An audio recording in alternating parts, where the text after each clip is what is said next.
Hi, my name is John Ferrell. I'm an intellectual property attorney and author of the book Monopoly Protection: A 90-Minute Guide to Patents, Trademarks, Copyrights, and Trade Secrets. One of the questions that comes up from time to time is, what happens if the person I'm meeting with, the company I'm meeting with to talk to them about my invention or my new idea, is unwilling to sign a non-disclosure agreement?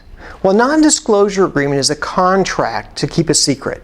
And normally when we're going to disclose a new invention to a manufacturer or to an investor, we'd like to have a non-disclosure agreement in place so that that manufacturer or investor doesn't practice the invention without us, take the invention, steal the invention from us.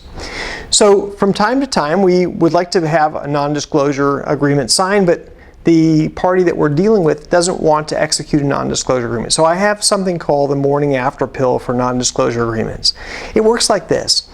You go and do a meeting, and either at the meeting or before the meeting, the party you're meeting with decides, well, we're not going to sign your non-disclosure agreement. It's against company policy, or we have to get our lawyers to look at it. So rather than fight about the non-disclosure agreement and kind of lose the flow of the meeting, just remind whoever you're meeting with, well, this is my confidential proprietary information, and I'd like for us to just agree to keep this a secret, or to keep this confidential. And almost invariably, the other party will say, sure, you know, I'll keep it a secret. Let's just talk about, let's just do the meeting. Let's not worry about the contract. So you do the meeting, and then the next day, send them a letter.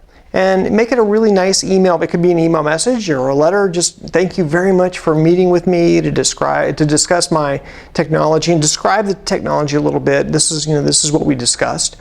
And by the way, thank you very much for agreeing to keep this confidential. And I'm looking forward to meeting you in the very near future to plan next steps. Well, it turns out that that confirmation of the agreement serves as evidence of having had an oral contract. So non-disclosure agreements don't need to be in writing. They can be oral. You can have oral contracts just like written contracts. The problem with oral contracts is that you don't have a record of actually having formed the contract. But by having the follow-up letter, you put the follow-up letter in your file, and that evidences the fact that there was an oral agreement to keep a secret. Well, I hope you found this useful, and I hope there's lots of ideas and new inventions in your future.